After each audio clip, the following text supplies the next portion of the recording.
नमस्कार दोस्तों, हम डिस्कशन कर रहे हैं पीटी 365 पॉलिटी से रिलेटेड विजन आईएएस का।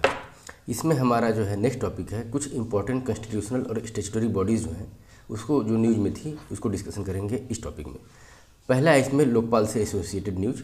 कंटेस्ट क्या है कि parliamentary standing committee personnel public grievance और लॉ और जस्टिस के रिपोर्ट के आधार पर इन्होंने 145वां अपना रिपोर्ट सबमिट किया है। उसमें इन्होंने बोला है कि हमको अर्जेंट स्टेप चाहिए ताकि जो है लोकपाल इंक्वायरी और प्रोसिक्यूशन विंग को जो है वो ऑपरेशनलाइज कर दिया जाए।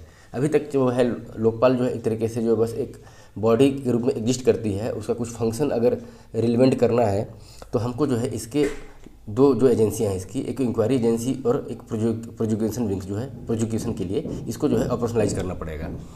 अगर लोकपाल के बारे में देखा जाए तो इसकी शुरुआत जो हुई थी वो under the Lokpal and Lokayukta act 2013 के अंतर्गत जो है इसको इस्टेब्लिश किया गया था for the investigation and prosecution of the corruption in involving public servant. मतलब पब्लिक सर्वेंट्स के अगर जो करप्शन वगैरह इन्वॉल्व होते हैं तो उनको इन्वेस्टिगेट करना और साथ साथ जो है प्रोसिक्यूट करने के लिए एक तरीके का ये सेंट्रल स्टैट्यूटरी और एंटी करप्शन ऑम्बुड्समैन बॉडी जो है उसको जो है इस्टेब्लिश किया गया था। दो जो है एडमिनिस्ट्रेटिव रिफॉर्म कमीशन जो है इस्टेब्लिश किया जा चुका है। पहला और दूसरा दोनों में जो है हमको लोकपाल से संबंधित जो है रिकमेंडेशन आया था कि anti corruption body Lokpal central government central agency के लिए और स्टेट एजेंसी के लिए लोकायुक्त जो है वो होना चाहिए। लोकायुक्त का जो ऑपरेशन है वो स्टेट लेवल पर होता है, लेकिन अक्रॉस द स्टेट उसका वेरिएशन मिलता है। लोकायुक्त का जो मेन चेयरपर्सन होता है, हेड होता है, उसको गवर्नर के द्वारा जो है अपॉइंटमेंट दिया जाता है after the consultation of state high court के चीफ जस्टिस और लीडर ऑफ अपोजिशन के कंसल्टेशन के बाद जो है लोकायुक्त की नियुक्ति गवर्नर के द्वारा किया जाता है। और जो ये लोकपाल का जो बिल है, चाहे लोकपाल से संबंधित जो करप्शन को फाइट करने का जो मैकेनिज्म है वो सभी तरह के जो है पब्लिक सर्वेंट जो है इंडिया में उन पे ये इम्प्लीमेंट होता है। अगर कोई पब्लिक सर्वेंट यूनियन गवर्नमेंट के अंडर में काम करता है और इसके अलावा वो इंडिया से बाहर भी पोस्टेड है तो भी वो जो है भारत के लोकपाल और लोकायुक्त एक्ट 2013 के अंतर्गत जो है गवर्न किया जाएगा। फर्स्ट लोकपाल जो है आफ्टर तो ये वाला जो एक्ट है हमारा लोकायुक्त एक्ट 2013 जो है पास किया गया था, उसके अंतर्गत पहले हमारे लोकपाल बने थे पिनाकी चंद्र घोष 2019 में, और अभी प्रेजेंट में जो हमारे लोकपाल है AM खानविलकर जो है वो इस प्रेजेंट में लोकपाल है। टेन्योर क्या होता है, 5 साल के लिए होता है लोकपाल का, या मैक्सिमम एज उनका 70 ईयर्स है। जो भी पहले हो जाए उसके बाद वो रिटायर हो जाते हैं। अगर 4 साल ही हुआ है और 70 ईयर्स हो गया तो लोकपाल का रिटायरमेंट हो जाता है। रीअपॉइंटमेंट का कोई भी प्रोविज़न नहीं है इसमें। और मेंबर जो है इसके अगर वो रीअपॉइंट हो सकते हैं कब किस रूप में, चेयरपर्सन के रूप में, लेकिन अगर उनका टेन्योर 5 साल से ज़्यादा न हुआ हो तब जाके वो रीअपॉइंटमेंट एज ए चेयरमैन हो सकते हैं। कंपोजिशन देखा जाए अगर लोकपाल के कंपोजिशन में क्या क्या है तो एक होते हैं चेयरपर्सन, जो कि उनका अपॉइंटमेंट ऐसा होता है कि वो या तो सर्विंग चीफ जस्टिस हो, या तो सुप्रीम कोर्ट के जज रहे हों, या तो कोई एमिनेंट पर्सन हो। तो ठीक है, 2 क्वालिफिकेशन तो ठीक है, चीफ जस्टिस और सुप्रीम कोर्ट का कोई जज हो तो वो चेयरपर्सन बन सकता है। अब एमिनेंट पर्सन का क्या डेफिनेशन है, तो एमिनेंट पर्सन वो व्यक्ति होंगे जिसका एटलीस्ट 25 ईयर का स्पेशल नॉलेज होगा, एक्सपीरियंस होगा, जिस एंटी करप्शन एक्टिविटी पॉलिसीज़ से संबंधित उनका एक्सपीरियंस होगा। साथ साथ जो है public administration, vigilance, finance including insurance और बैंकिंग, लॉ एंड मैनेजमेंट में इनका ओवरऑल जो है 25 साल का एक्सपीरियंस, स्पेशल नॉलेज जो है वो दिखेगा, तब जाके वो एलिजिबल होंगे लोकपाल के चेयरमैन बनने के लिए।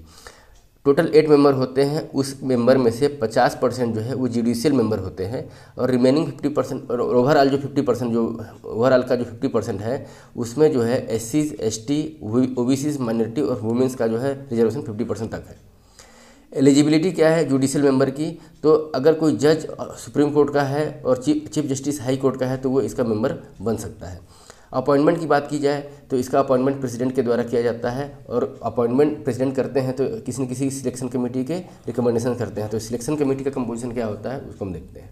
सिलेक्शन कमेटी के अंतर्गत जो है पहले जो है प्राइम मिनिस्टर होते हैं जो इसके चेयरपर्सन होते हैं, speaker of house of the people मतलब जो है लोकसभा के स्पीकर होते हैं, लीडर ऑफ अपोजिशन लोकसभा के होते हैं, चीफ जस्टिस ऑफ इंडिया चाहे जज ऑफ सुप्रीम कोर्ट, अगर चीफ जस्टिस अवेलेबल नहीं है तो कोई जज सुप्रीम कोर्ट का है वो इसके मेंबर हो सकते हैं, बशर्ते चीफ जस्टिस उनको नॉमिनेट किए हों, और एक एमिनेंट ज्यूरिस्ट जो होते हैं उनको प्रेसिडेंट जो है नॉमिनेट करते हैं। तो ये जो है इन 5 लोगों के कंपोजिशन के हिसाब से सिलेक्शन कमेटी बैठती है और वो रिकमेंडेशन कर देते हैं, तो इनके सिफारिश के आधार पर जो है ये इनको प्रेसिडेंट जो है अपॉइंटमेंट देते हैं। कौन से मेंबर हैं जो मतलब जो डिस्क्वालिफिकेशन के आधार पर, मतलब ऐसे मेंबर जो कभी लोकपाल जो लोकपाल के मतलब जो है चेयरमैन चाहे मेंबर नहीं बन सकते हैं, तो उसमें जो कोई एमपीज और एमएलए हैं वो इसके मेंबर चाहे चेयरपर्सन नहीं हो सकते हैं। कोई व्यक्ति अगर मोरल टर्पिट्यूड है मतलब करप्शन किया हुआ व्यक्ति है तो वो भी जो है वो इसका मेंबर चाहे चेयरपर्सन नहीं बन सकता है। मिनिमम एज रिक्वायरमेंट इसमें 45 ईयर्स का है। पंचायत और म्यूनसिपल मेंबर भी जो है इसके मेंबर नहीं बन सकते हैं। रिमूवल अगर हुआ है करप्शन के केस में किसी पब्लिक सर्वेंट का तो वो भी इसका मेंबर नहीं बन सकता है। और कोई ट्रस्ट या ऑफिस का जो है बियरर है तो वो भी जो है इसका मेंबर बनने से डिस्क्वालीफाइड है।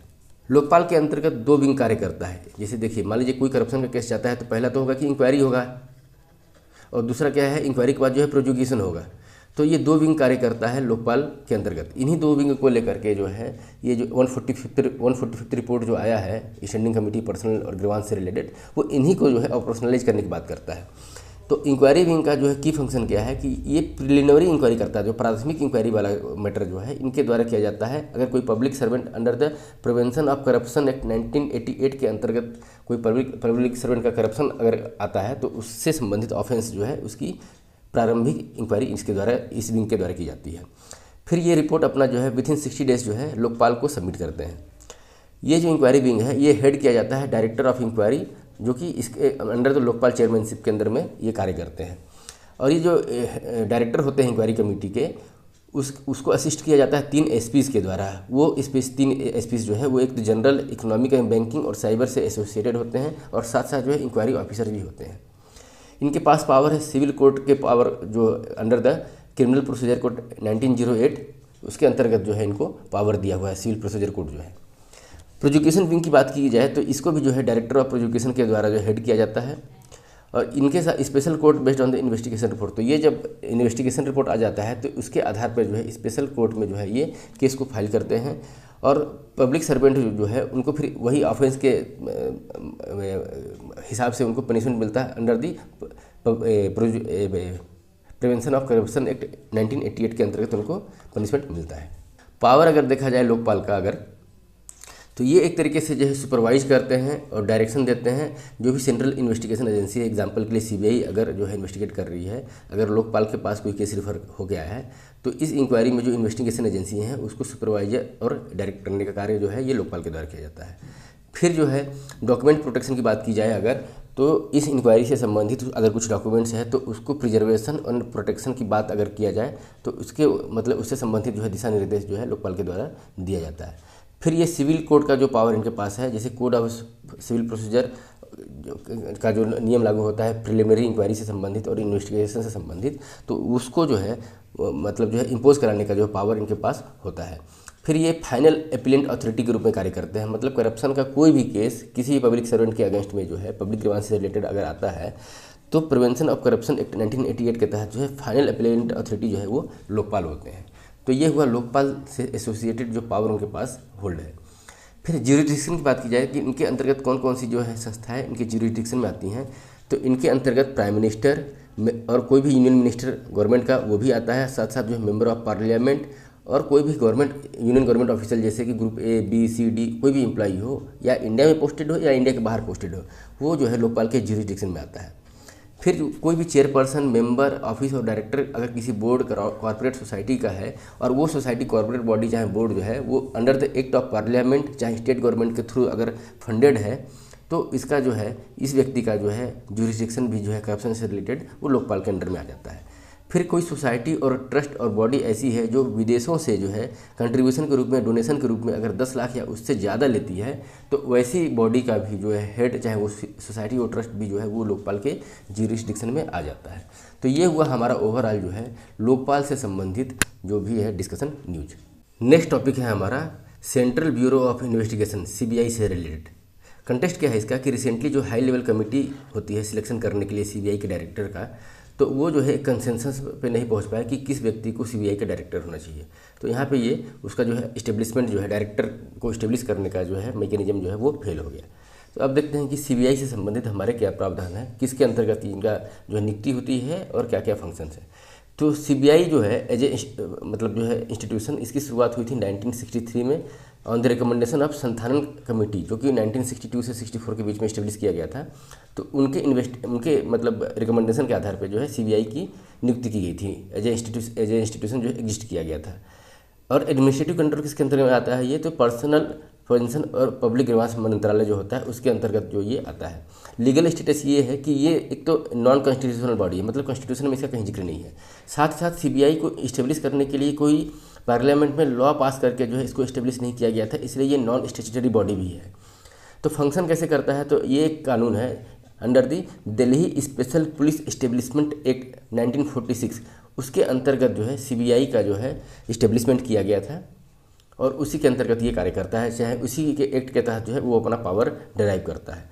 रोल इसका ये है कि ये इंडिया की सबसे प्रीमियर इन्वेस्टिगेशन एजेंसी है जो कि कोऑर्डिनेट करती है इसके बिहाफ पे इंटरपोल वगैरह जो है इंटरनेशनल जो इन्वेस्टिगेशन एजेंसी है उसके मेंबर वो ये इंडिया में कोऑर्डिनेट करती है इन्वेस्टिगेशन से रिलेटेड। मोटो क्या होता है? ये एक्चुअली में इंपॉर्टेंट क्वेश्चन है कि what is the motto of CBI. तो सीबीआई का मोटो है इंडस्ट्री, इम्पार्शियलिटी, इंटीग्रिटी। 3 आई है यहाँ पे, देखिए, industry, impartiality and integrity. Vision क्या है इसका? करप्शन को कम्बैट करना, इकोनॉमिक और वायलेंस जो होता है क्राइम से उसको कंट्रोल करना, और साइबर से रिलेटेड चाहे हाई टेक्नोलॉजी से रिलेटेड जो ऑफेंस होते हैं उसको टैकल करना। तो ये इसका बेसिकली ये मेन विजन हो गया। ये जो ऑर्गेनाइजेशन है उसको हेड करते हैं डायरेक्टर, और उनको असिस्ट करने के लिए स्पेशल और एडिशनल डायरेक्टर होते हैं, और कुछ अदर पुलिस के रैंक्स ऑफिसर भी इसको असिस्ट करते हैं। अपॉइंटमेंट कैसे होता है? तो डायरेक्टर जो सीबीआई के होते हैं उनको अपॉइंटमेंट एक सिलेक्शन कमेटी होती है जिसको हेड करते हैं प्राइम मिनिस्टर, और उनके मेंबर होते हैं लीडर ऑफ अपोजिशन लोकसभा के, और साथ जो है चीफ जस्टिस ऑफ इंडिया होते हैं उसके मेंबर। अगर चीफ जस्टिस ऑफ इंडिया नहीं है तो उनके द्वारा कोई सुप्रीम कोर्ट का जज नॉमिनेट किया जाता है, वो उस कमेटी के मेंबर होते हैं। टोटल 3 मेंबर की ये कमेटी होती है, उनके द्वारा जो है इसको अपॉइंटमेंट दिया जाता है। टेन्योर क्या है? इनिशियली जो है डायरेक्टर का जो होते थे उनका टेन्योर 2 साल का हुआ करता था, लेकिन 2021 में ऑर्डिनेंस के थ्रू जो है फिर एक बिल पास कराया गया जिसमें सीबीआई के डायरेक्टर और इन्फोर्समेंट डायरेक्टोरेट का जो डायरेक्टर होते हैं उनके टेन्योर को 5 साल तक के लिए भी एक्सटेंशन दिया जा सकता है। और किस किस टाइप के केसेस ही लड़ते हैं? तो एक तो एंटी करप्शन से संबंधित है, कोई इकोनॉमिक ऑफेंस है, चाहे स्पेशल क्राइम है, और कोई सुओ मोटो केस, मतलब जो है स्वतः कोई संज्ञान लेकर के जो केस की इंक्वायरी अगर करना हो सीबीआई को, तो ये भी जो है इस टाइप के केसों का ये इन्वेस्टिगेशन करते हैं। इनके द्वारा सीबीआई के द्वारा जो है बेसिकली जो है बहुत सारे जो ऑपरेशन किए जाते हैं, इसमें कुछ हाईलाइटेड जो हैं जिसमें अभी रिसेंटली हुए हैं, इसमें ऑपरेशन हॉक 2025, ऑपरेशन मेघचक्र 2022 और ऑपरेशन कार्बन 2021, ये इनके द्वारा लॉन्च किया गया है। पर्टिकुलरली जो है ग्लोबल साइबर क्राइम नेटवर्क, जिसमें कि online sexual exploitation of the children जो इन्वॉल्व हुआ करता था, तो उससे संबंधित जो है ऑपरेशन कार्बन 2021 ये सीबीआई के द्वारा जो है लॉन्च किया गया था। कंसेंट ऑफ स्टेट की बात की जाए सीबीआई से संबंधित, जैसे क्या कहते हैं सीबीआई एक सेंट्रल एजेंसी है, स्टेट में जाकर के अगर वो इंक्वायरी करते हैं तो स्टेट गवर्नमेंट से परमिशन का रिक्वायरमेंट होता है यहाँ पे। तो 2 टाइप का कंसेंट चाहिए यहाँ पे, एक तो जनरल और स्पेसिफिक। जनरली देखा जाए तो सीबीआई को हमेशा कंसेंट मिला रहता है स्टेट में जाकर के इंक्वायरी करने के लिए। तो इसमें जो है कोई अगर मतलब उसको अगर फ्री होल्ड मिला हुआ है कोई, तो उसको मतलब किसी भी तरीके की इंक्वायरी के लिए किसी भी केस में बार बार परमिशन की जरूरत नहीं पड़ती है। ये किसी भी टाइम जो है कितने भी टाइम मल्टीपल टाइम्स जो है as a investigation agency state में इंटर कर सकती है किसी भी केसेस से संबंधित। लेकिन सेक्शन 6 जो है Delhi special police establishment act के तहत अगर जो है सेक्शन 6 में स्टेट गवर्नमेंट को पावर मिला है कि वो अपने कंसेंट को विड्रॉ कर सकती है। मतलब अगर अपने कंसेंट को विड्रॉ कर लेगी तो सीबीआई ऑफिसर बिना स्टेट गवर्नमेंट के परमिशन के उस स्टेट में जो है जाकर के इंक्वायरी नहीं कर सकता। फिर बात स्पेसिफिक केस की बात की जाए तो स्टेट गवर्नमेंट जो होता है वो जो है अपना जो है कंसेंट अगर हटा देते हैं तो उस समय सीबीआई को विदाउट परमिशन जो है किसी भी केस में गवर्नमेंट के इंक्वायरी के संबंधित स्टेट गवर्नमेंट से परमिशन लेकर के ही जाना पड़ेगा। तो ये हुआ सीबीआई के से संबंधित हमारा news and discussion. Next topic है हमारा यूनियन पब्लिक सर्विस कमीशन से रिलेटेड। कंटेस्ट क्या इसका कि यूपीएससी को इस्टेब्लिश हुए 100 साल हो गए अक्टूबर 2025 में। जेनेसिस क्या है यूपीएससी का, शुरुआत कहाँ से हुई थी? तो ये जो है सेंट्रल रिक्रूटमेंट एजेंसी है, ये कॉन्स्टिट्यूशनल बॉडी है। अंडर द आर्टिकल 315 से लेकर के 323 तक जो है यूपीएससी से रिलेटेड जो है इसमें मेंशन किया हुआ है। पार्ट ऑफ द कॉन्स्टिट्यूशन देखा जाए तो 14th पार्ट जो है वो यूपीएससी से एसोसिएटेड है। यूपीएससी में मेंबर चेयरमैन होते हैं और कुछ मेंबर भी होते हैं। तो कंपोजिशन क्या है? तो इसमें एक चेयरमैन होते हैं और मेंबर का जो अपॉइंटमेंट होता है प्रेसिडेंट के द्वारा किया जाता है। स्ट्रेंथ इसमें कॉन्स्टिट्यूशन में कहीं मेंशन नहीं है कि चेयरमैन के बाद कितने मेंबर होने चाहिए। चेयरमैन और मेंबर दोनों का अपॉइंटमेंट प्रेसिडेंट के द्वारा होता है। लेकिन एक मैंडेटरी इसमें ये चीज़ें हैं कि जो 50% जो मेंबर होंगे इसमें उनका 10 ईयर्स जो है गवर्नमेंट में सर्विस होना चाहिए। टेन्योर क्या होता है उनके वर्किंग का 6 ईयर या तो हो या तो फिर 65 ईयर्स हो, दोनों में से जो पहले हो जाएगा वही उनका टेन्योर हो जाता है। इनको रिमूवल का प्रोसेस क्या है कि इनको रिमूवल जो ग्राउंड दिया हुआ है कॉन्स्टिट्यूशन में, उसमें एक तो इंसॉल्वेंसी है, फिर एक्सटर्नल पैड एम्प्लॉयमेंट है, और साथ साथ जो है अगर फिजिकल और मेंटल अनफिट होते हैं, चाहे मिसबिहेव करते हैं, तो उस कंडीशन में जो है इनको रिमूव किया जा सकता है। अब मिसबिहेवियर वाली जो बात है इन केस ऑफ, तो इसमें जो है प्रेसिडेंट जो है वो इस मैटर को जो है रिफ़र करते हैं सुप्रीम कोर्ट के पास। अब सुप्रीम कोर्ट यहाँ पर जो है इंक्वायरी करने के बाद जो एडवाइस देता है प्रेसिडेंट को, वो एडवाइस जो है प्रेसिडेंट के लिए बाइंडिंग हो जाती है। बाइंडिंग होने के बाद जो है इनका रिमूवल हो जाता है। बाइंडिंग इन द सेंस मतलब जो है प्रेसिडेंट को वो चीज़ को मानना ही पड़ेगा। मिसबिहेवियर में क्या क्या चीज़ें इंक्लूड हैं, तो अगर फर्स्ट इसमें इंक्लूड यही है कि अगर यूपीएससी के चेयरमैन चाहे मेंबर का गवर्नमेंट के किसी कॉन्ट्रैक्ट में इंटरेस्ट है तो वो उसको मिसबिहेवियर माना जाएगा। इंडिपेंडेंस, यूपीएससी जो है इंडिपेंडेंटली कार्य करे, गवर्नमेंट का प्रेशर ना हो, उसके लिए कुछ उसको सेफ गार्ड दिए गए हैं। पहले सर्विस कंडीशन में सेफ गार्ड ये है कि उसके सर्विस को डिसएडवांटेजियस नहीं किया जा सकता है, मतलब उसके पावर को कर्टेल नहीं किया जा सकता है, ठीक है। सैलरी जो है उसकी चार्ज होती है कंसोलिडेशन फंड ऑफ इंडिया में। देखिए कंसोलिडेशन फंड ऑफ इंडिया से अगर फंड निकालते हैं तो दो चीज़ें होती हैं, एक तो made from the consolidation fund of India होता है, एक charge on the consolidation fund of India होता है। तो जो चार्ज वाली कैटेगरी है वो वोटिंग का पार्ट नहीं होती है, तो इस तरीके से जो है उसके सैलरी को अल्टर करना इतना आसान नहीं होता है। लेकिन आफ्टर रिटायरमेंट जो है वो चेयरमैन चाहे मेंबर जो है दोबारा किसी भी गवर्नमेंट एजेंसी में जो है वो एम्प्लॉयमेंट नहीं हो सकते, मतलब उसको इस टाइप का जो है बैरियर क्रिएट किया गया है। जो मेंबर अगर रिटायर होते हैं तो वो केवल एलिजिबल होते हैं या तो वो चेयरमैन बन जाए यूपीएससी के, चाहे किसी स्टेट पब्लिक सर्विस कमीशन के चेयरमैन बन सकते हैं, अदरवाइज़ कहीं भी जो है उनको मतलब दोबारा एम्प्लॉयमेंट का कोई भी चांसेस नहीं होता है। फंक्शन क्या है, तो की फंक्शन इनका यही है कि ये रिक्रूटमेंट करते हैं ऑल इंडिया सर्विसेज। अब ऑल इंडिया सर्विस में क्या होता है, जो एग्जामिनेशन होता है उसमें ऑल इंडिया सर्विस में आईएएस, आईपीएस और Indian forest services, Indian forest services जो है इंक्लूड है ऑल इंडिया सर्विसेज में। रिमेनिंग जो सर्विसेज होती हैं जिसमें कि Indian foreign services, Indian audit and account services, revenue services, वो इस टाइप की सर्विसेज जो है सेंट्रल सर्विसेज और यूनियन टेरिटरी के अंदर में आने वाली सर्विसेज को जो है उससे रिलेटेड जो एग्जामिनेशन होता है उसको ये कंडक्ट करते हैं। फिर स्टेट्स वगैरह जो होते हैं अगर डिमांड करते हैं तो उनको असिस्ट करते हैं ज्वाइंट रिक्रूटमेंट से संबंधित अगर कुछ रिक्वेस्ट क्रिएट किया गया है स्टेट के द्वारा, तो उसमें ये अपना जो रिपोर्ट है वो प्रेसिडेंट को मतलब देते हैं, एनुअल रिपोर्ट जो है, और अंडर द आर्टिकल 323।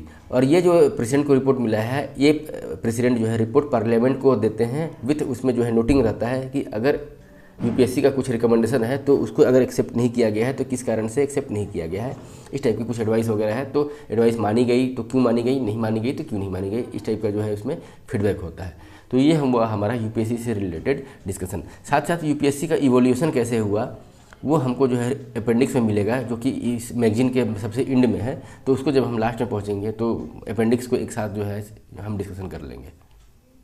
टॉपिक है हमारा national standard for civil service training institution NSCSTI। Context क्या है इसका कि मिनिस्ट्री ऑफ स्टेट और personnel public grievance and pension ने जो है एक नया फ्रेमवर्क चालू किया है। पर्पज़ क्या है इसका कि इसके द्वारा जो है एक कैपेसिटी बिल्डिंग कमीशन जो है वो स्टार्ट किया गया है एज ए एग्जीक्यूटिव बॉडी, जिसके अंतर्गत एक मिशन कर्मयोगी स्कीम चल रहा है। इस पूरी स्कीम को मिशन कर्मयोगी का एक्चुअल पर्पज़ ये है कि जो सिविल सर्वेंट्स वगैरह हैं उनके ट्रेनिंग को स्टैंडर्डाइज करना, उनको एक तरीके से जो है इन्हेंस करना, उनके स्किल को, उनके थॉट प्रोसेस को और उनके वर्किंग कल्चर को। ऑब्जेक्टिव इसका ये है कि जैसे जो ट्रेनिंग इंस्टीट्यूट हैं उनको किस तरीके से इम्प्रूव करेंगे, तो जैसे capacity in central training institute के बेसलाइन को जो है एक तरीके से इस्टेब्लिश करना, फिर उनका जो ट्रेनिंग सेंटर है उस ट्रेनिंग सेंटर का जो मॉड्यूल है उसको स्टैंडर्डाइज करना, और साथ साथ जो है प्रोवाइड करना जो स्ट्रक्चरल फ्रेमवर्क होता है किसी इंस्टीट्यूशन का, संस्था का, ट्रेनिंग इंस्टीट्यूट का, मैनेजमेंट से संबंधित, तो उसको जो है उसके फ्रेमवर्क को हम इम्प्रूव करेंगे। किसके थ्रू, तो कैपेसिटी बिल्डिंग कमीशन के थ्रू, जिसके द्वारा जो है मिशन कर्मयोगी चल रहा है। तो NSCSTI 2.0 का फीचर क्या है कि ये एक तरीके से हाइब्रिड मॉडल पे काम करेगा। हाइब्रिड का मतलब ये है कि कुछ पब्लिक सेक्टर इंस्टीट्यूशन के और कुछ प्राइवेट सेक्टर इंस्टीट्यूशन के जो है दोनों के मॉड्यूल्स जो होते हैं, जैसे ट्रेनिंग के जो शेड्यूल होते हैं, चाहे जो एफिशिएंसी होती है, उस दोनों को यूटिलाइज किया जाएगा इसमें। और साथ साथ जो है AI ड्रिवन लर्निंग मॉडल को जो है इसमें इम्प्लीमेंट किया जाएगा। इंक्लूडिंग इसमें डिज़ाइन में क्या है कि सभी लेवल के गवर्नमेंट स्टाफ जो होते हैं उनको इसमें ट्रेनिंग दिया जाएगा। जैसे सिविल सर्वेंट की बात न की जाए तो इसमें ग्रुप A, B, C सभी मतलब जो है लेवल के जो सेंट्रल गवर्नमेंट एम्प्लॉई होंगे, चाहे अदर से स्टेट गवर्नमेंट के भी एम्प्लॉई होंगे, इसके अंतर्गत इंक्लूडेड है। ये जो है ये बेस्ट प्रैक्टिस जो गवर्नमेंट चाहे प्राइवेट सेक्टर में जो चल रहा है, तो उनके कोलैबोरेशन के थ्रू जो है पब्लिक और प्राइवेट दोनों को बेस्ट प्रैक्टिसेस को जो है ये अडॉप्ट करेंगे, इसमें अटैच करेंगे। तो अगर देखा जाए कैपेसिटी बिल्डिंग कमीशन ये क्या चीज़ है, तो इसको 2021 में जो है इस्टेब्लिश किया गया था। पर्पज़ इसका ये था कि एक तरीके से ये जो है एक क्रेडिबल यूनिफॉर्म अप्रोच रहेगा कैपेसिटी बिल्डिंग का, जिसमें जो है एक तो कोलैबोरेशन होगा प्राइवेट और पब्लिक सेक्टर दोनों का, और साथ साथ जो है को शेयरिंग बेसिस पे जो है इसको जो है रन किया जाएगा पूरे देश में। कंपोजिशन इसमें है कि 3 मेंबर कमीशन इसमें है, जिसमें कि private sector, academia, public sector, civil society जो है इसमें शामिल होते हैं। और एक तरीके से इंटरनल सेक्रेटरीट भी जो है इसका हेड किया जाएगा कैपेसिटी बिल्डिंग कमीशन के सेक्रेटरी के द्वारा। ये जो है एक इंडिपेंडेंट बॉडी के रूप में काम करेगा, जो कि इसके पास फुल्ली जो है एग्जीक्यूटिव पावर रहेगा ट्रेनिंग इन्हेंसमेंट प्रोग्राम से संबंधित।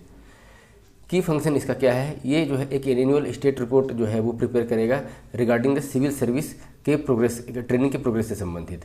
फिर ये जो है एक फंक्शन जो है supervise over training institution and create shared learning resources, मतलब जो है जो ट्रेनिंग इंस्टीट्यूशन है तो उनको एक तरीके से सुपरविजन का कार्य जो है इसके द्वारा किया जाएगा। और साथ साथ जो है जैसे मान लीजिए कोई एक ट्रेनिंग सेंटर न्यू दिल्ली में है, एक बेंगलोर में है, तो ये दोनों के जो ट्रेनिंग प्रोग्राम्स वगैरह जो है इनका जो है एक मतलब जो है न्यू दिल्ली से बेंगलोर, बेंगलोर से न्यू दिल्ली जो है ये मतलब ट्रांजिशन होगा, शिफ्ट होगा, एक तरीके से जो है को शेयरिंग होगा। इसमें फैसिलिटेट करेगा कि एनुअल कैपेसिटी बिल्डिंग को जो है बनाने में, क्रिएट करने में जो है ये एक तरीके से फैसिलिटेट करेगा, जिससे कि सभी मिनिस्टर और डिपार्टमेंट जो है अकॉर्डिंगली जो इसका प्लान कर सकें। और साथ ही साथ जो है एक तरीके से think out of the box वाला जो कंसेप्ट होता है कि मतलब जो एक जो साइलोस में बेस जो अप्रोच हुआ करता था उसको डी साइलो करना है, मतलब जो है नई चीज़ों को अडाप्ट करने के हिसाब से जो है कैपेसिटी बिल्डिंग अप्रोच होना चाहिए। तो उस चीज़ को लेकर के ये इनिशिएट करने की बात करता है। साथ साथ जो है ये जो है रिकमेंड करेगा, पॉलिसी इंटरवेंशन भी करेगा रिगार्डिंग दी पर्सनल और ह्यूमन रिसोर्स डेवलपमेंट से संबंधित जो है जो department of personal and training होता है, तो उसके जो ट्रेनिंग से रिलेटेड जो मॉड्यूल्स वगैरह होते हैं उसमें पॉलिसी में इंटरवेन भी करेगा। इसके लिए जो है कैपेसिटी बिल्डिंग कमीशन के द्वारा जो है ये सब चीज़ें जो हमने डिस्कशन किया, जिसे उसमें मान लीजिए मेडिटेशन से लेकर के फिर जो है एथिकल प्रैक्टिसेस को लेकर के, चाहे मतलब जो है टेक्निकल अपग्रेडेशंस को लेकर के जो मॉड्यूल्स वगैरह चलते हैं, तो वो अलग अलग संस्थाओं से जो है वो उसको जो है कोलैबोरेशन के थ्रू जो है वो ट्रेनिंग दिया जाता है।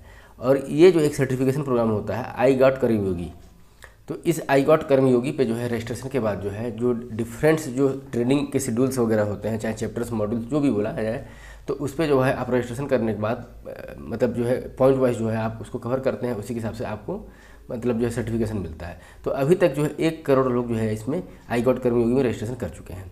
2022 में इसे लॉन्च किया गया था। ये एक ऑनलाइन प्लेटफॉर्म है, जितने भी सिविल सर्वेंट्स चाहे गवर्नमेंट एम्प्लॉयज़ हैं उनको एक तरीके से लर्निंग इन्हेंस और क्वालिटी कैपेसिटी इन्हेंस करने के लिए ये लॉन्च किया गया था। फीचर क्या है इसका, ये जो ऑफर करता है self based course, webinars, peer learning on governance. देखिए क्या क्या इसमें टॉपिक्स क्या कहते हैं, गवर्नेंस, पॉलिसी, मैनेजमेंट और टेक्निकल स्किल। तो ये सब चीज़ें को स्किल अपग्रेडेशन के तहत जो है ये मतलब जो है सेल्फ बेस्ड कोर्स रहेंगे, वेबिनार्स रहेंगे और पीयर लर्निंग प्रोग्राम के थ्रू जो है इनको इस टाइप की ट्रेनिंग जो है दिया जाएगा। मिशन का लिंक क्या है, तो ये एक तरीके से मिशन कर्मयोगी जो है कोर कंपोनेंट है इसका, जो कि national programme for the civil service capacity building, ये जो गवर्नमेंट का प्रोग्राम है उसके तहत जो है ये एक लिंक कार्य करेगा।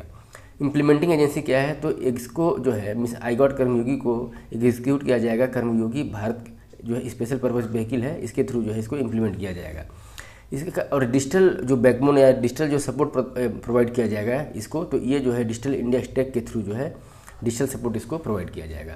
तो ये हुआ हमारा जो है सिविल सर्विस की कैपेसिटी बिल्डिंग से रिलेटेड जो है हमारा डिस्कशन, जिसमें I got Karmayogi capacity building commission किस तरीके से कार्य करता है, एक्चुअल पर्पज क्या है और किस तरीके से जो है प्राइवेट और पब्लिक सेक्टर का कोलैबोरेशन है, को शेयरिंग है डिफरेंट इंस्टीट्यूशन का, ये हमने देखा। नेक्स्ट टॉपिक है हमारा CAG से संबंधित controller and auditor general. Context क्या है हमारी न्यूज़ का कि जैसे कि CAG के अंतर्गत एक सेपरेट यूनिट बनाने की बात हो रही है, जो कि ऑडिट करेगा पब्लिक सेक्टर अंडरटेकिंग, जो कि वेरियस स्टेट गवर्नमेंट के द्वारा जो है रन किए जाते हैं। तो उनके ऑडिट से संबंधित जो है सेपरेट संस्था का जो है एक मतलब इस्टेब्लिशमेंट किया जा रहा है। CAG के बारे में देखा जाए तो ये कॉन्स्टिट्यूशनल बॉडी है, इसको अपॉइंटमेंट किया जाता है प्रेसिडेंट के द्वारा अंडर द आर्टिकल 148। और CAG जो है ना, जो व्यक्ति है जो मेन CAG, वो जो है उनको री अपॉइंटमेंट जो है वो एलिजिबल नहीं होते री अपॉइंटमेंट के लिए, मतलब एक बार रिटायर हो गए तो किसी भी सेंट्रल चाहे स्टेट गवर्नमेंट के अंदर वो किसी भी पद पर कार्य नहीं कर सकते हैं। CAG की जो ड्यूटी होती है वो CAG duties power and condition service act 1971 के अंतर्गत जो है इनको दिया गया है। टेन्योर इनका 6 साल या 65 ईयर्स होता है, जो जल्दी हो जाए उसी के आधार पे जो है वो रिटायर हो जाते हैं। रिमूवल उनका होता है जैसा कि सुप्रीम कोर्ट के जज का होता है, सेम उसी मैनर में, सेम उसी ग्राउंड पे इनका जो है रिमूवल हो सकता है बाय द प्रेसिडेंट। कुछ और भी ड्यूटीज़ है इनके, जैसे कि जो भी एक्सपेंडिचर होता है, मतलब गवर्नमेंट, सेंट्रल गवर्नमेंट का कंसोलिडेशन फंड ऑफ इंडिया से चाहे कोई एक्सपेंडिचर होता है किसी पब्लिक इंस्टीट्यूशन का, तो इंस्टीट्यूशन के बाद ही जो है इनका ऑडिट चालू होता है। एक्सपेंडिचर से पहले कुछ नहीं, मतलब इनसे परमिशन नहीं लिया जाता है। एक्सपेंडिचर हो गया उसके बाद ये ऑडिट का कार्य इनका चालू होता है। और ये जो ऑडिट करते हैं तो इस रिपोर्ट को जो है एक तरीके से डिस्कशन वगैरह किसके द्वारा किया जाता है, तो पब्लिक अकाउंट कमेटी होती है जो पार्लियामेंट की standing committee, public account committee, तो वे इसके रिपोर्ट को जो है एक तरीके से जो है स्टडी करती है। तो ये अपनी रिपोर्ट जो है सीएजी इनकी पीएसी के पास जाती है, और पीएसी जो पब्लिक अकाउंट कमेटी है इसी को बोला जाता है सीएजी का friend, philosopher and guide of the CAG. मतलब पब्लिक अकाउंट कमेटी क्या होती है कि फ्रेंड, फिलोसोफर और गाइड है कंट्रोलर एंड ऑडिटर जनरल की। और information from the CAG report can be used by the investigation agency. मतलब इनके द्वारा जो ऑडिट किया हुआ रिपोर्ट जो होता है जब वो पब्लिक डोमेन में आता है, तो जो भी इन्वेस्टिगेशन एजेंसी है, चाहे सीआईडी, सीबीआई, चाहे जो भी अपनी इन्वेस्टिगेशन एजेंसियाँ हैं, वो जो है इसको कोट कर सकती हैं या तो कोर्ट ऑफ लॉ में, चाहे इन्वेस्टिगेशन के लिए जो है एक तरीके से प्रूफ के रूप में यूटिलाइजेशन कर सकती हैं। तो ये हुआ हमारा सीएजी से रिलेटेड डिस्कशन। नेक्स्ट टॉपिक है हमारा नेशनल क्राइम रिकॉर्ड ब्यूरो से एसोसिएटेड। कंटेक्स्ट क्या है कि अभी जो है एक रिपोर्ट जारी किया गया है एनसीआरबी के द्वारा, वो एक्सीडेंटल डेथ और सुसाइड से संबंधित है। एनसीआरबी के बारे में अगर देखा जाए तो इसको इस्टेब्लिश किया था 1986 में। किसके रिकमेंडेशन के आधार पे? टंडन कमेटी के रिकमेंडेशन के आधार पे national police commission and ministry of home affair का टास्क फोर्स 1985, ये दोनों से संबंधित जो टंडन कमेटी थी उसने सिफारिश किया था कि national crime record bureau type की एक संस्था होनी चाहिए जिसमें हम क्रिमिनल्स और क्राइम्स दोनों के जो है रिकॉर्ड को जो है मेंटेन करें, और वहाँ से जो है अगर कुछ इंक्वायरी वगैरह हो तो वहाँ से हम निकाला जा सकता है, रिपोर्ट्स, डाटास वगैरह जो हम निकाल सकते हैं। कार्य किसके अंदर करता है एनसीआरबी? तो मिनिस्ट्री ऑफ होम अफेयर के अंतर्गत। की फंक्शन इसका है कि एक तरीके से डाटा रिपोजिटरी का कार्य करता है, मतलब डाटा वहाँ पे इकट्ठा होता है, ठीक है, जहाँ से हमको इन्फॉर्मेशन मिलता है क्राइम्स और क्रिमिनल के बारे में, जिससे क्या है इन्वेस्टिगेशन जो है वो आसानी से किया जा सकता है, उसमें असिस्टेंस मिलता है इन्वेस्टिगेशन में। उदाहरण के लिए देखा जाए तो national database of sexual offenders, इसका डाटा हमको कहाँ से मिला? एनसीआरबी के द्वारा मिला। तो एक तरीके से ये वेयर हाउस का भी कार्य करता है फिंगरप्रिंट से एसोसिएटेड, जहाँ पे इंडिया और चाहे फॉरेन के जो क्रिमिनल्स वगैरह हैं उनके फिंगरप्रिंट्स का रिकॉर्ड वहाँ पे रहता है। और किसके थ्रू रहता है? तो national automated fingerprinting identification system एक है, उसके तहत जो है जो भी क्राइम्स हैं चाहे क्रिमिनल्स वगैरह जो हैं उनके में होने वाले जो है डाटा फिंगरप्रिंट्स का रिकॉर्ड जो है एनसीआरबी रखता है। और ये जो है जो national automated finger print identification system जो है ये जो है इंटीग्रल पार्ट है एनसीआरबी का, और इसके चलते जो है हमको सर्चेबल डाटाबेस अवेलेबल हो जाता है। कोऑर्डिनेट करती है ये एनसीआरबी सेंट्रल की क्राइम और क्रिमिनल ट्रैकिंग सिस्टम नेटवर्क जो है वो मिनिस्ट्री ऑफ होम अफेयर के अंतर्गत है, उसको एक कोऑर्डिनेट करती है। इसके अलावा कुछ रिपोर्ट्स जो है पब्लिश किया जाता है एनसीआरबी के द्वारा, जिसमें क्राइम स्टेटिस्टिक्स ये रिपोर्ट रिलीज किया जाता है, फिर क्राइम्स इन इंडिया भी इसके द्वारा रिलीज किया जाता है, एक्सीडेंटल डेथ्स एंड सुसाइड्स और प्रिजनर स्टेटिस्टिक्स, ये 4-5 रिपोर्ट्स जो है एनसीआरबी के द्वारा रिलीज किया जाता है। तो इसमें अभी जो है accidental death and suicide report जो है वो रिलीज किया गया है एनसीआरबी के द्वारा। तो इसके अंतर्गत ये पाया गया है कि सबसे ज़्यादा रेट ऑफ सुसाइड, मतलब परसेंटेज वाइज देखा जाए पॉपुलेशन के रिस्पेक्ट में, तो सबसे ज़्यादा जो है suicide Andaman and Nicobar island में होता है, उसके बाद सिक्किम है, फिर केरला है। सिटीज़ का जो है अगर देखा जाए तो सुसाइड रेट ज़्यादा है कंपेयर ऑल इंडिया एवरेज जो सुसाइड रेट है उससे ज़्यादा जो है सिटीज़ का है।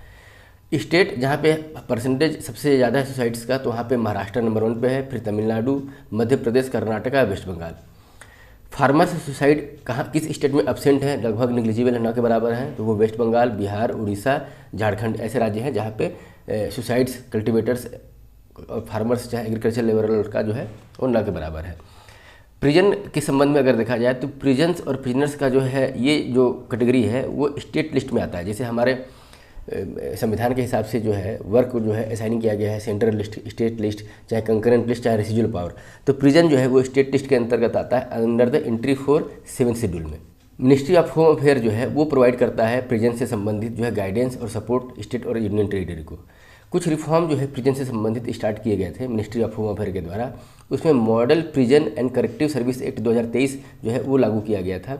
इसमें जो कॉलोनियल इरा की जो प्रिजन से एसोसिएटेड जो रूल्स और रेगुलेशन थे उसको जो है एक तरीके से रिप्लेस करके जो है मॉडर्न जो होना चाहिए प्रिजन का जो है सिस्टम, उसको जो है इम्प्लीमेंट किया गया था। इसमें इंटीग्रेट किया गया था प्रीवियस जो प्रोविजन था, प्रिजनर्स एक्ट 1900 और ट्रांसफ़र ऑफ प्रिजन एक्ट 1950, तो इसको जो है इंटीग्रेट करके जो है model prison and corrective service act 2023 जो है वो इम्प्लीमेंट किया गया रिफॉर्म के तरीके से।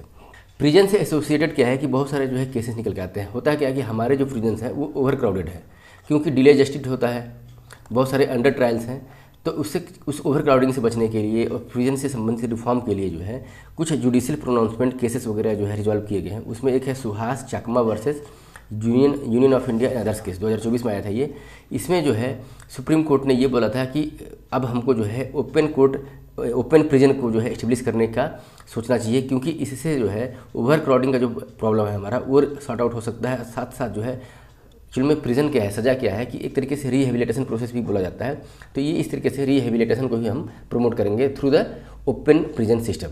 फिर जो है हुसैनारा खातून वर्सेस स्टेट ऑफ बिहार के केस में जो है सुप्रीम कोर्ट ने ये जजमेंट दिया था कि जो भी ट्रायल है वो स्पीड होना चाहिए। स्पीडी ट्रायल जो है वो फंडामेंटल राइट है अंडर द आर्टिकल 21 किसी भी व्यक्ति का, और अगर स्पीडल ट्रायल होता है तब जाके जो है जो अंडर ट्रायल्स प्रिजनर्स हैं वो बाहर निकलेंगे और ओवर क्राउडिंग जो बचेगी। होता क्या है कि अंडर आर्टिकल 21 और जो है पब्लिक इंटरेस्ट लिटिगेशन के थ्रू भी जो है बहुत बार जजमेंट आया है, तो सुप्रीम कोर्ट ने ये बोला है कि डिलेड जस्टिस को हम जो है डिनाइड जस्टिस मानेंगे। अगर किसी व्यक्ति को जस्टिस लेट से भी मिलती है तो उसको जस्टिस न मिलने के बराबर है। तो ये हुआ हमारा प्रिजन से एसोसिएटेड जो है accidental death and suicide report जो है एनसीआरबी के द्वारा रिलीज किया गया, और एनसीआरबी को किस तरीके से गठित किया गया और उसके क्या क्या रिपोर्ट होते हैं, किसके अंदर वो कार्य करता है। नेक्स्ट टॉपिक है हमारा नेशनल ह्यूमन राइट कमीशन से रिलेटेड। कंटेस्ट क्या है कि अभी जो है नेशनल ह्यूमन राइट कमीशन जो इंडिया की है उसने चैलेंज किया है sub committee on the accreditation, जो कि global alliance of the national human right institution GANHRI की जो है एक तरीके से सेक्रेटरीट ग्रुप में काम करती है, उसने जो है नेशनल ह्यूमन राइट कमीशन का जो है वो डाउनग्रेड कर दिया है। पहले कैटेगरी ए का ग्रेडिंग दिया हुआ था, अब इसे ग्रेडिंग बी दे दिया गया है। तो इस ग्रेडिंग बी को लेकर के जो है चैलेंज किया गया है। एक्रीडिएशन की बात की जाए तो जो national human right commission of India है उसको पहले ए स्टेटस मिला था जब स्टार्टिंग हुआ था इसका 1999 में। फिर 2016 में जो है 1 साल के लिए इस रेटिंग को डिफर्ड कर दिया गया था। फिर 2017 में दोबारा जो है ए रेटिंग दे दिया गया। 2023 में फिर से डिफर्ड किया गया था, लेकिन अब जो है जब रेटिंग बी दिया गया है तो इससे संबंधित जो है कंप्लेन एक तरीके से रेज किया गया है। और ये जो है डिफर्ड किया गया है, चाहे जो रेटिंग जो डाउनग्रेड किया गया है, इसका कारण ये बताया गया है क्योंकि lack of diversity in the staff में डाइवर्सिटी की कमी है, लीडरशिप की कमी है, और insufficient action government national human right commission के द्वारा लिया जा रहा है for the protection of marginal group in India. तो मार्जिनल ग्रुप के प्रोटेक्शन से रिलेटेड जो है insufficient action, diversity of staff, leadership कमी की वजह से जो है ये डाउनफॉल हुआ है। अब देखा जाए कि global alliance of national human right institution, इसके बारे में अगर तो इस संस्था की शुरुआत जो हुई थी 1993 में हुई थी as a international coordination committee, और इसका एक्चुअल में मेन मोटो था कि promotion and protection of human rights, इसका मेन मोटो था। Since 2016 it has been known as GANHRI, मतलब जो है 2016 में इसका जो है नोमेनक्लेचर चेंज करके इंटरनेशनल कोऑर्डिनेशन कमेटी का नाम जो है global alliance of national human rights institution रख दिया गया। अभी इसके जो है टोटल 120 मेंबर हैं, इसमें इंडिया भी इसका मेंबर है, ठीक है।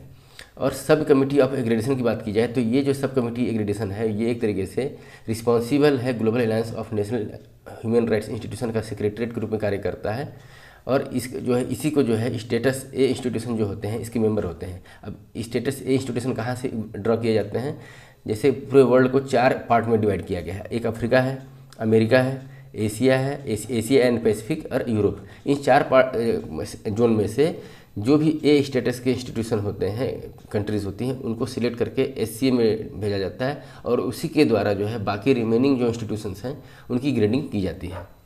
और यही जो एससीए है वही एक तरीके से जो है इसका सेक्रेटरी का काम करता है global alliance of national human rights का।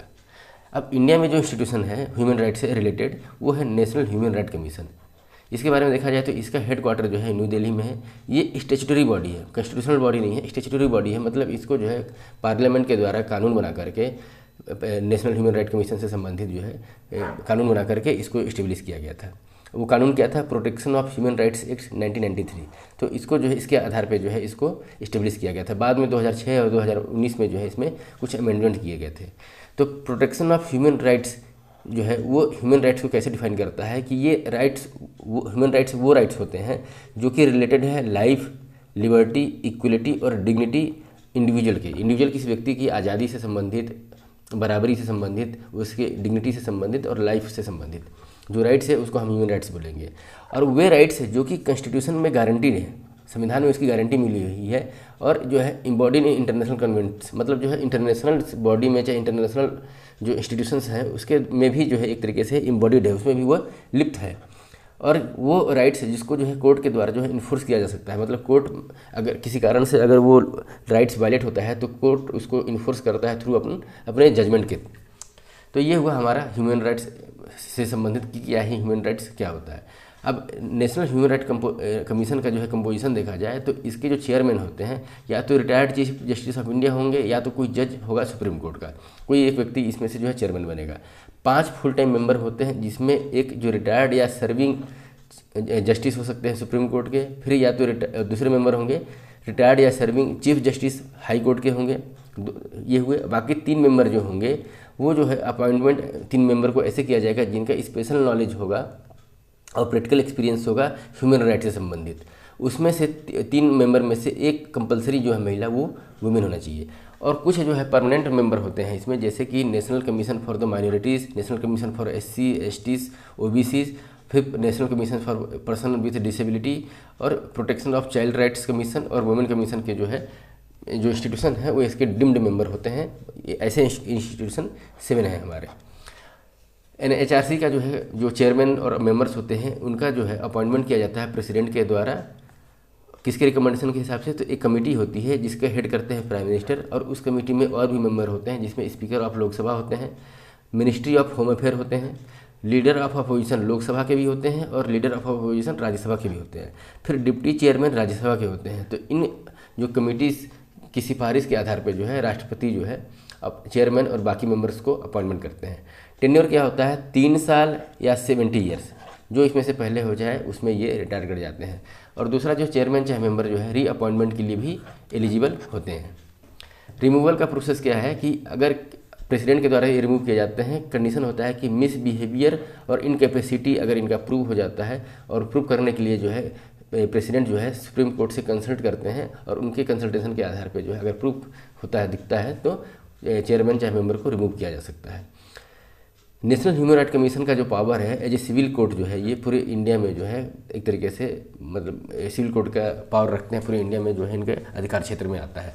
और कुछ जो है मैटर्स जो है पर्टिकुलरली इनसे एसोसिएटेड है, जैसे कि ये summoning and enforcing the attendance of witness, मतलब किसी भी विटनेस को ये मतलब जो है समन कर दे सकते हैं, चाहे इन्फोर्स कर सकते हैं और उनके ओथ्स को एग्जामिन भी कर सकते हैं। जैसे विटनेस का मतलब जैसे कोर्ट में कोई विटनेस है तो वो पहले शपथ लेता है, ओथ लेता है, तो उसको एग्जामिन करते हैं और मतलब उसके अटेंडेंस को एक तरीके से देखते हैं ये। फिर तो discovery and production of any documents, मतलब कोई केस से रिलेटेड जो है डॉक्यूमेंट्स वगैरह को प्रोड्यूस करना, डिस्कवर करना, ये भी इनसे एसोसिएटेड होता है। फिर जो है किसी डॉक्यूमेंट्स को कि जैसे एविडेंस के रूप में जो है एफिडेविट वगैरह भी जो है ये ले सकते हैं और ये डिमांड कर सकते हैं पब्लिक रिकॉर्ड का चाहे कॉपी का, किसी भी कोर्ट में अगर स्थित है, किसी ऑफिस में है और ह्यूमन राइट से एसोसिएटेड है तो उसको उस ऑफिस, उस इंस्टीट्यूशन, उस कोर्ट से ये डिमांड भी कर सकते हैं। और साथ साथ जो है ये commission for the examination of witness of the document, और मतलब इशू कर सकते हैं कोई भी कमीशन, मतलब किसी विटनेस और डॉक्यूमेंट से रिलेटेड जो है एग्जामिनेशन से संबंधित जो कमीशन है उसको ये इशू भी कर सकते हैं। तो ये वो इसके पावर, मतलब ये जो इंडिया में अगर ये ह्यूमन राइट कमीशन है तो उसके पावर क्या है, फंक्शन क्या होते हैं। तो पहला तो ये है कि ये ह्यूमन राइट वायलेशन से संबंधित जो भी है ये इंक्वायरी करते हैं, कोई भी एक्ट हुआ है, और ये इंक्वायरी जो है या तो पिटिशन के थ्रू हो या तो सुओ मोटो हो, खुद के संज्ञान लेकर के भी जो है ह्यूमन राइट वायलेशन को ये इंक्वायरी कर सकते हैं। साथ साथ कोर्ट की प्रोसीडिंग अगर ह्यूमन राइट से संबंधित है, ह्यूमन राइट वायलेशन से संबंधित है या किसी कोर्ट के सामने पेंडिंग है तो उसमें ये इंटरवेन कर सकते हैं, लेकिन जिस इंटरवेन करने से पहले ये उस कोर्ट का अप्रूवल वो ले लेते हैं। साथ साथ देश में जितने भी जेल है, इंस्टीट्यूशन है जिसमें कोई व्यक्ति जो है इनमेट्स चाहे मतलब जो है अंदर कैद है, तो उस इंस्टीट्यूशन का ये एक तरीके से जो है जा करके जायजा, मुआयना, इंक्वायरी कर सकते हैं, विजिट कर सकते हैं। तो एक तरीके से जो है ये रेगुलर जो है जेल के विजिटर होते हैं ह्यूमन राइट कमीशन को देखा जाए तो। फिर ये है रिव्यू और लॉ और जो प्रोसीजर ह्यूमन राइट वायलेशन से संबंधित और उसके प्रोटेक्शन से संबंधित, तो उसको एक तरीके से रिव्यू करते हैं। और ख़ास करके जो टेररिज्म एक्टिविटीज़ होती है जिससे कि ह्यूमन राइट वायलेशन होता है, तो किस फैक्टर से जो है ये टेररिज्म जो है वो प्रमोट हो रहा है, बढ़ रहा है, तो उस फैक्टर को ये रिव्यू करते हैं और गवर्नमेंट को उससे रिलेटेड सिफारिश देते हैं। तो ये हुआ function of national human right commission से संबंधित। और भी जो है इंस्टीट्यूशन जो इसके थ्रू जो है हमने डिस्कशन किया किस तरीके से हमारी रेटिंग कम की गई है, कंपोजिशन क्या होता है नेशनल ह्यूमन राइट कमीशन का, स्टैट्यूटरी बॉडी है। तो ये हुआ, इसके साथ ही हमारा नेशनल ह्यूमन राइट कमीशन से रिलेटेड हमारा डिस्कशन यहाँ पे एंड हुआ। नेक्स्ट टॉपिक है हमारा अटॉर्नी जनरल से रिलेटेड। कंटेस्ट क्या है कि जो सीनियर एडवोकेट थे हमारे आर वेंकट रमणी, उनको दोबारा जो है अपॉइंट किया गया है as a attorney general of India 2 years के लिए।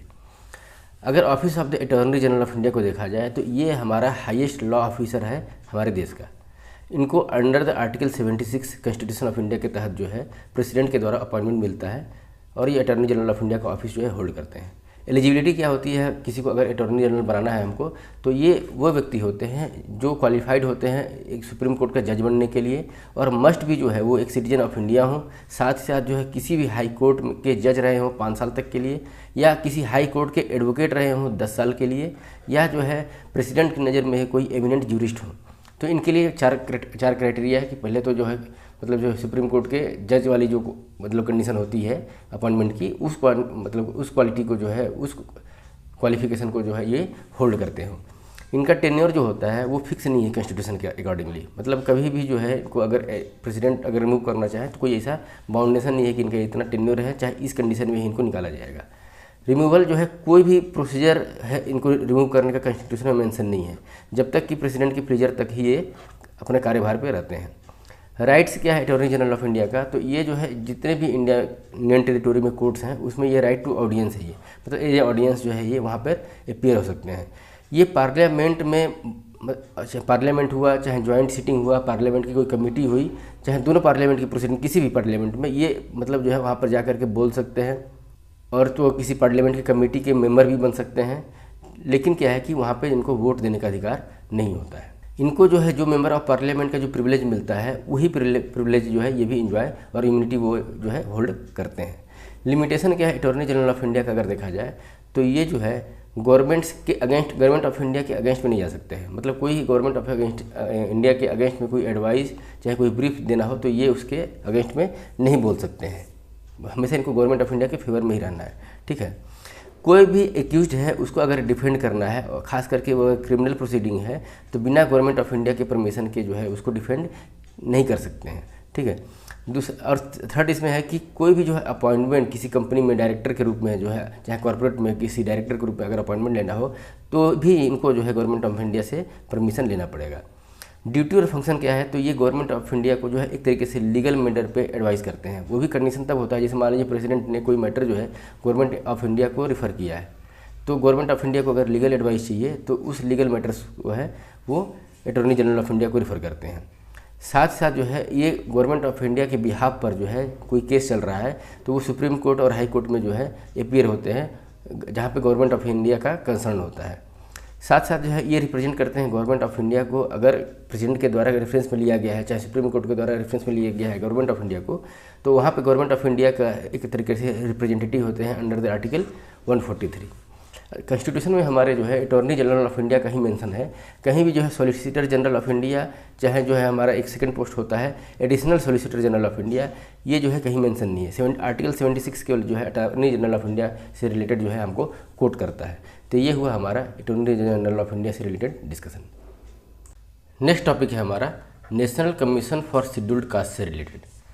कंटेस्ट क्या है कि national commission for scheduled caste ने है अपना जो है एनुअल रिपोर्ट 2023-24 का जो है प्रेसिडेंट को जो है सबमिट किया है। अगर देखा जाए national commission of scheduled caste को तो ये एक कॉन्स्टिट्यूशनल बॉडी है अंडर द आर्टिकल 338। कंपोजिशन क्या होता है, इसके एक चेयरमैन होते हैं, वाइस चेयरमैन होते हैं और 3 अदर पर्सन होते हैं जिनका अपॉइंटमेंट जो है प्रेसिडेंट के द्वारा किया जाता है।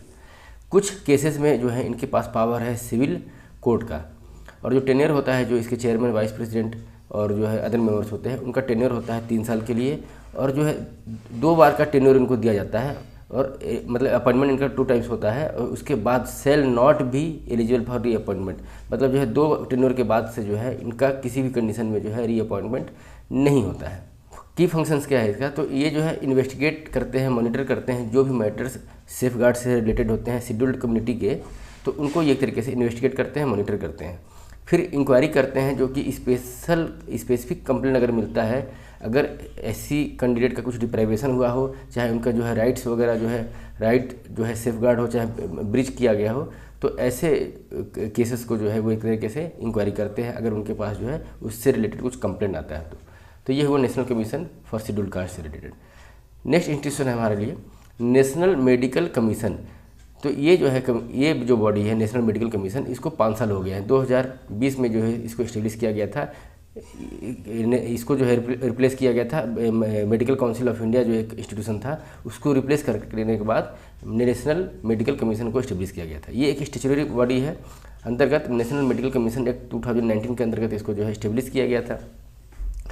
इस कमीशन के जो चेयरमैन वगैरह चाहे मेंबर होते हैं उनको अपॉइंटमेंट दिया जाता है अंडर द सेंट्रल गवर्नमेंट के द्वारा। सेंट्रल गवर्नमेंट की जो है ACC जो होती है, अपॉइंटमेंट कमेटी जो होती है, उसके द्वारा इसके चेयरमैन और 10 एक्स ऑफिशियो मेंबर होते हैं वो, और 22 पार्ट टाइम मेंबर होते हैं। इनका जो अपॉइंटमेंट जो है सेंट्रल गवर्नमेंट के द्वारा किया जाता है। इनके अंतर्गत जो है 4 ऑटोनोमस बोर्ड जो है वो कार्य करता है, जिसमें से एक under graduate medical education board है, पहला ऑटोनोमस बॉडी। दूसरा है पोस्ट ग्रेजुएशन से संबंधित मेडिकल एजुकेशन बोर्ड। तीसरा है medical assessment and rating board, और चौथा है ethical and medical registration board. तो ये 4 ऑटोनोमस बोर्ड हैं जो कि नेशनल मेडिकल कमीशन के अंतर्गत जो है एग्जिस्ट करते हैं। फंक्शन क्या है नेशनल कमीशन मेडिकल काउंसिल का, तो ये है एक तो पॉलिसी और स्टैंडर्ड जो है ये बनाता है, मतलब मेडिकल एजुकेशन से संबंधित उसके रेगुलेशन जो इंस्टीट्यूशन होते हैं, रिसर्च होते हैं, प्रोफेशनल्स का जो भी व्यक्ति मतलब जो स्टैंडर्ड्स होता है उसको एक तरीके से ये फॉर्मुलेट करते हैं। फिर ये हेल्थ केयर की प्लानिंग करते हैं, जैसे map health care needs and resource effectively. तो हेल्थ केयर की प्लानिंग से संबंधित, उसके क्रियान्वयन से संबंधित इफेक्टिवली वो कार्य करे, उसकी ये प्लानिंग करते हैं। फिर ये कोऑर्डिनेट करते हैं जो डिफरेंट ऑटोनोमस बॉडीज़ हैं और काउंसिल है उसके कोऑर्डिनेशन हो और स्मूथ फंक्शनिंग हो, उससे संबंधित ये कार्य करते हैं। कुछ कंप्लेन अपील्स वगैरह हो, कंप्लेंट्स हो अगर वर्किंग से संबंधित किसी भी मेडिकल इंस्टीट्यूशन का, तो उसको भी ये एक तरीके से मॉनिटर करते हैं, ओवरसाइट करते हैं। फिर जो है मेडिकल एथिक्स वगैरह की जो प्रैक्टिस होती है उसको जो है वो उसमें प्रोफेशनलिज्म भी लाते हैं और उसको इन्फोर्स करते हैं। साथ साथ जो एथिकल प्रैक्टिस को जो है स्टैंडर्ड बना करके स्ट्रिक्टली इन्फोर्स करने का भी जो है इनका द्वारा जो है की फंक्शंस होता है। फीस वगैरह जो है प्राइवेट इंस्टीट्यूशन का जो है वो 50% जो मैनेजमेंट कोटा होता है, तो उसका जो है फीस को भी ये रेगुलेट करते हैं। साथ साथ जो है कुछ नया हेल्थ इंस्टीट्यूशन अगर जो है ओपन होना है तो उसको भी लाइसेंस जो है वो ये ग्रांट करते हैं, grant limited licence to the community health provider. तो कम्युनिटी हेल्थ प्रोवाइडर्स जो होते हैं उनको लिमिटेड लाइसेंस जो है ये ग्रांट करते हैं। तो ये हुआ हमारा जो है नेशनल मेडिकल काउंसिल चाहे नेशनल मेडिकल कमीशन से रिलेटेड डिस्कशन। इसके साथ ही हमारा जो टॉपिक 2 था इंडियन पॉलिटी का विजन IAS 365 PT का, वो हमने यहाँ पे कंप्लीट किया। आई होप दोस्तों ये सीरीज ये डिस्कशन आपको अच्छा लग रहा होगा। अगर ये लग रहा है अच्छा आपको तो प्लीज़ इसको लाइक कीजिए, शेयर कीजिए, सब्सक्राइब कीजिए, इससे मेरा मोटिवेशन काफ़ी बढ़ता है। Thank you very much for your kind attention.